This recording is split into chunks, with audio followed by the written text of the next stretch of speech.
Bonjour et bienvenue pour le Market Update d'octobre. Alors, quel mois, ce mois-ci là, franchement, il s'est passé tellement de choses. J'aurais vraiment du mal à condenser ça. Je vais essayer de condenser ça le plus simplement possible pour vous.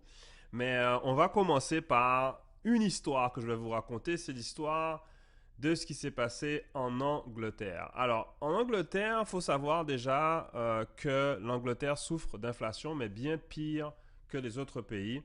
Elle souffre de 10% d'inflation.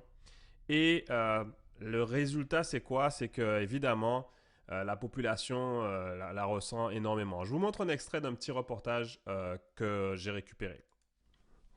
N'a jamais accordé autant d'attention au coût de ce qu'elle met dans son panier d'épicerie. It's shocking.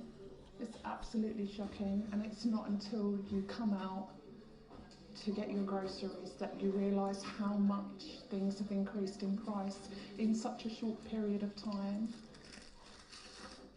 Elle et son mari sont à la retraite, leur revenu au beau fixe. Cette nouvelle coopérative alimentaire dans la petite ville de Sleaford offre à ses membres de se servir sur les étalages sans trop se préoccuper du prix des aliments. Pour un peu plus de 7 dollars, ils ont droit à 40 dollars de nourriture qui provient de dons. We've seen an increase of 1,400 members in 5 weeks here at the community grocery, which just shows the desperation that people are facing. Un désespoir auquel s'ajoute maintenant le choc violent d'une facture d'énergie qui va tripler par rapport à l'an passé. Donc, c'est ça que je voulais vous montrer. On parlait le mois dernier du problème de l'énergie et on a déjà l'inflation par-dessus tout. Ça fait qu'en fait, malheureusement, la situation s'empire en Angleterre. Et pour contrer l'inflation, la banque, la BCE d'Angleterre a dit quoi? La Fed version Angleterre a dit, OK, on va monter les taux d'intérêt, pareil que tout le monde, pratiquement dans le monde entier, les taux d'intérêt sont en train de monter. Et vous allez voir que, en fait, qu'est-ce qu'ils ont fait? Ils avaient vraiment leur taux à zéro, comme tout le monde. Et ils ont commencé vraiment très, très, très tard à monter leur taux. Et ils l'ont fait vraiment de façon agressive. Vous voyez que là, on est passé juste de décembre 2021 jusqu'à maintenant. Ils sont à 2,25%. Donc, ils sont montés à 2,25%. Bon, quand même moins que les États-Unis, mais ils sont montés quand même relativement vite, mais tellement vite, en fait. Vous voyez la courbe, là, elle est assez hardcore que ils veulent absolument se débarrasser de l'inflation, mais que ça crée des problèmes. Donc, le premier problème que ça crée, c'est au niveau du marché immobilier, évidemment, qui commence à souffrir. Et attendez-vous à ce que les marchés immobiliers dans le monde entier souffrent, parce qu'ils sont impactés beaucoup par les taux d'intérêt. Donc, plus les taux d'intérêt montent, plus le prix des maisons va baisser. Alors, il y a un truc qui s'est passé qui est vraiment dingue, c'est que cette semaine, la semaine dernière, la valeur du dollar a augmenté et le pound a craché. Donc, les fonds de pension britanniques, là, qui sont liés au pound, ils ont eu chaud. Ils ont eu chaud, pourquoi? Parce qu'en fait, regardez ce qui s'est passé en fait. Ça, c'est le pound et on est ici, 2021-2022. Il y a eu un crash, on était à 3 dollars pour un pound et on a crashé à, là c'est marqué 2,20 mais c'est allé encore plus bas. Je peux vous montrer ici que, vous voyez, que regardez, on est à 1,07 comparé au dollar US. Donc il y a eu un crash cette semaine, mais un crash vraiment important. Et ça a pratiquement perdu 27% en une journée. Ça n'a jamais été vu. OK? Ça n'a jamais été vu. Et c'est important de savoir que ça, c'est un problème qui est comme systémique. Donc, c'est quelque chose économiquement qui montre que la hausse des taux d'intérêt, en fait, commence à créer des problèmes systémiques, des problèmes de liquidité. Un peu, ça vous rappelle un peu 2008, mais en fait, ça ressemble à ça, en fait. Et là, en fait, ce qui s'est passé en UK, c'est que le pound a chuté. Mais du coup, quand le pound a chuté, dites-vous que il y a beaucoup de fonds de pension en fait qui investissent pour des gens et qui versent des obligations. Eh ben ces fonds-là, qu'est-ce qui leur est arrivé? Le pound ne valait plus rien pendant un certain moment. Du coup, on leur a dit bon ben les gars, vous êtes bien gentils là, mais vous avez ce qu'on appelle de la marge. Et quand on a de la marge, et c'est-à-dire qu'on emprunte pour investir et que la valeur de vos investissements chute drastiquement, eh ben, on a ce qu'on appelle une margin call. Margin call, c'est quoi? C'est qu'en fait, le broker vous dit, bon, écoutez, un exemple bien plus clair. Imaginez que vous avez, ça c'est ce que vous avez seulement en équité. Imaginez, ça c'est les fonds de pension qui ont, hein. C'est un exemple, hein, mais voyez une équité, voilà, vous avez ça en équité, vous avez ça en marge, c'est-à-dire que ça c'est du crédit. Ok, donc ça c'est du crédit. Et puis, on dit que vous avez 20 000 dollars, par exemple. Et bien, sur les 20 000 dollars, la valeur de vos investissements descend en dessous de 20 000. Ça encore, ça va. Mais quand la valeur arrive à 12 000, ben, vous avez ce qu'on appelle une margin call. Donc, la marge, elle est de 10 000. On vous dit, hé, au fait, tu me dois 12 000 dollars. Comment? Mais j'ai emprunté l'argent, j'ai pas l'argent. Je n'ai rien à faire. Tu me dois 12 000 dollars. Si tu me dois pas 12 000 dollars, tu devras vendre tes actions pour me récupérer 12 000 dollars. Et bonne explication ici, c'est voilà. Donc, vous avez deux solutions pour vous sortir de ça. Vous vendez des actions. Donc, ça empire le problème puisque là, ils ont des obligations. Ils sont obligés de vendre des obligations. Et s'ils vendent des obligations, la valeur va encore chuter. OK? Et la deuxième option, c'est quoi? C'est de rajouter de l'équité. Donc, bref, de rajouter de l'argent que vous n'avez pas en fait sur la marge. Tout ça, c'est pour ça que je dis souvent, ce n'est pas un conseil d'investissement, mais moi, je n'investis jamais avec de la marge. Jamais. Parce que justement, dans les situations comme ça où le marché chute beaucoup, eh bien, il y a énormément de ce qu'on appelle de margin call. Et à ce moment-là, en fait, en UK, vous avez eu des banques, il y a eu des banques, en fait, qui ne pouvaient plus payer des retraités. Et c'est pour ça qu'en fait, la Banque d'Angleterre a fait un virage à 180 degrés. Donc au départ, ils faisaient des gros bras, ouais, on monte les taux d'intérêt, ça y est, on va tuer l'inflation. Et bien là, en fait, ils ont fait un 180 degrés. Et il y a 3 jours, ils ont commencé ce qu'on appelle QE. QE, c'est Quantitative Easing. Ça veut dire qu'en fait, on achète des obligations tous les mois, on rajoute de l'argent dans le marché. Donc, ok, ils se sont sauvés d'une catastrophe. Parce que si les pensions crashent en UK, dites-vous que ça va impacter le monde entier. Le monde est interconnecté. Par contre, le problème qui va se poser, c'est que la valeur de leur monnaie va encore chuter et l'inflation va encore augmenter. Donc ça, on va suivre ça pour les mois qui suivent parce que ça pourrait créer un problème systémique. Alors, ça, c'est l'exemple, j'avais montré déjà du British Pound et je voulais vous montrer aussi c'est qui le principal, le responsable. Le responsable du crime, c'est le dollar américain, toujours lui. Donc le dollar américain n'arrête pas d'augmenter, sa valeur n'arrête pas d'augmenter.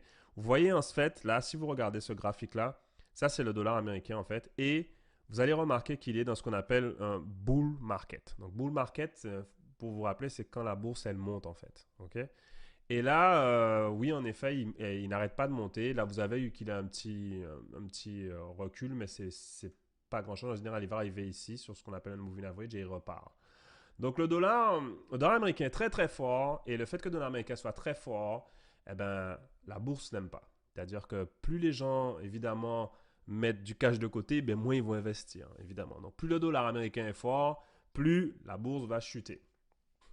Au niveau du marché américain, on en est où? Alors, au niveau du marché américain, vous allez voir que le S&P 500, il est en ce moment à 378.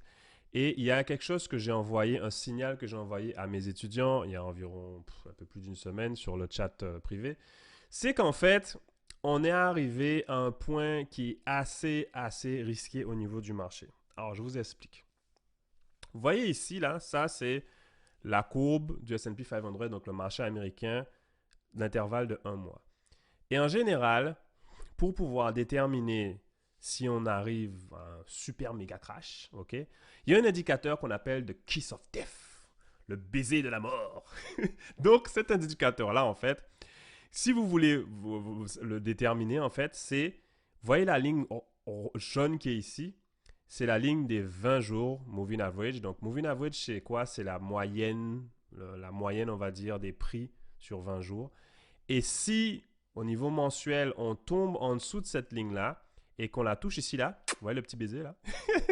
Eh bien, les enfants, aïe, ça va faire mal. Donc, en gros, cet indicateur-là, il n'a pas tout le temps marché. Il faut faire attention, il n'a pas tout le temps marché. Il a marché en 2008, il a marché dans d'autres époques.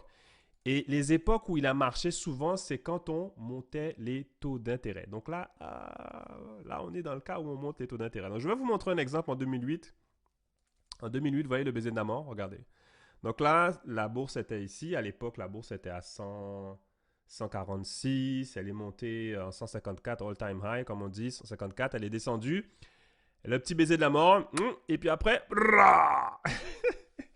après, ça a été radical. Donc, vous avez vu, il y a un petit rebond ici là, pendant 2 mois. Donc, méfiez-vous de ce qu'on appelle des rallyes, là, les remontées vertigineuses que vous allez voir. Là. Vous allez vous dire, waouh, c'est trop cool, la bourse remonte. Mais non, ça s'appelle des bear market rallies. Ça veut dire qu'en fait, l'ours continue à faire remonter la bourse. Elle ne chute pas d'un coup. Elle remonte, elle redescend, elle remonte, elle descend.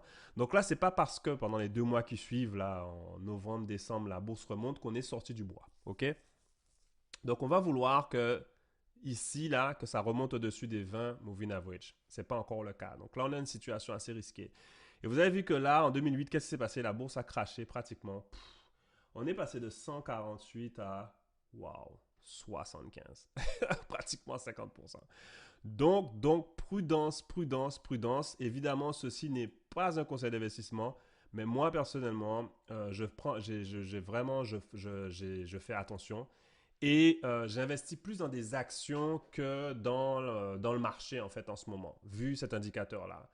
Par contre, il y a quelque chose qui est important de préciser, c'est que la Fed actuellement dit qu'elle va monter les taux d'intérêt, que l'inflation c'est important, etc., etc., etc. Personnellement, I call bullshit on this. Je pense qu'en fait, la Fed sera obligée, comme la Fed de l'Angleterre, de faire un virage à 360 degrés, puis dire, oh, finalement, tant pis pour l'inflation, débrouillez-vous, hein, et puis on va recommencer à descendre les taux d'intérêt et puis à faire du quantitative easing. Pourquoi? Parce que il y a quelque chose qui va casser au bout d'un moment. Et tout le monde attend justement le fait que la Fed change en fait d'avis. Et à ce moment-là, s'il y a juste une once, de doute que la Fed change d'avis ou que monte les taux d'intérêt moins vite, juste ça, ou qu'il stabilise les taux d'intérêt, même pas besoin de les descendre, mais les stabiliser, la bourse va monter comme jamais vous avez vu. Donc en gros, on reste des deux côtés alerte. Moi, est-ce que je vends mes actions actuellement? Non, non, non, je reste dans le marché parce qu'évidemment, on ne peut jamais avoir raison 2 fois. Donc, je reste dans le marché. S'il y a un crash, c'est une bonne nouvelle parce que je pourrais acheter d'autres actions. Et si la bourse monte, c'est aussi une bonne nouvelle parce qu'on fait de l'argent. Donc, voilà. Il y a une action par contre que je vais me séparer. Donc, on va dire à moitié. OK?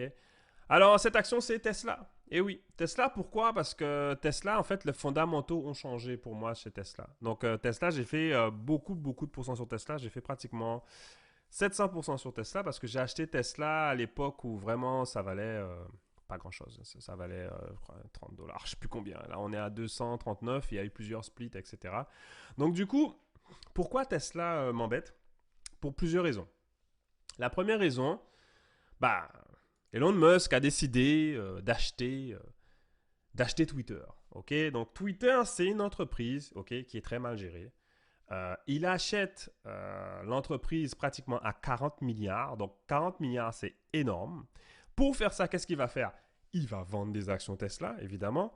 Et en plus, j'aime bien cette phrase parce que c'est marqué Elon Musk selling Tesla stocks to fund this Twitter takeover is like giving away caviar to buy $2 pizza. Ça veut dire quoi? Ça veut dire qu'en fait, c'est comme si tu vendais ton action qui était du caviar pour acheter une pizza à $2, qui était Twitter. Et c'est exactement ça. Donc lui, là, il s'était engagé au départ, il s'était retiré, il a dit non, je ne veux plus entendre parler parce qu'évidemment, c'était surévalué et tout. Et là, finalement, il va acheter Twitter à pratiquement $52 la part, je crois, quelque chose comme ça. Donc, du coup, moi, j'aime pas cette opération de une. De deux, on va sûrement rentrer en récession, ou peut-être même en dépression aux États-Unis. Donc, en récession, les gens n'achètent pas de voitures. Donc, on peut dire ce qu'on veut. Surtout, les voitures électriques sont extrêmement chères. Les gens n'achètent pas de voitures. Deuxième chose aussi, en récession, c'est le secteur automobile qui souffre le plus. Deuxième chose aussi, c'est que les voitures électriques sont extrêmement chères et la concurrence, évidemment, commence à arriver. Donc, on a des voitures concurrentes qui commencent à faire moitié prix des voitures de Tesla. Donc, on n'est plus dans le même environnement auparavant avec des taux d'intérêt bas. Les gens ils dépensaient comme partout, etc. Ils dépensaient tout. Là, on est en mode inflation. Les gens font attention. Donc, je vais me protéger un petit peu. Je vais vendre la moitié de mes shares de Tesla. Je vais prendre mes gains. Tchiking, tchiking. Et puis, je vais garder un peu de cash parce qu'au cas où on a le méga crash, je ne veux pas être là les mains vides. OK? Donc voilà. Donc évidemment, tout ce que je dis n'est pas un conseil d'investissement. OK? Faites vos propres calculs. Et j'espère qu'on se revoit au mois prochain. Avant de terminer, je fais ce qu'on appelle un challenge. Donc tous les soirs vers 18h sur Instagram, Facebook, on lance des vidéos qui expliquent en fait concrètement faire un challenge en fait pour pouvoir améliorer sa santé financière. Donc en gros, il y a une action par jour à faire et puis si tu fais ces actions-là au bout de 15 jours, tu es censé bien améliorer ta situation. Donc c'est beaucoup pour les débutants. Donc là, on est le niveau un peu plus élevé là, mais là, c'est beaucoup pour les débutants. Donc pour ceux que ça intéresse, let's go. Merci beaucoup. Salut.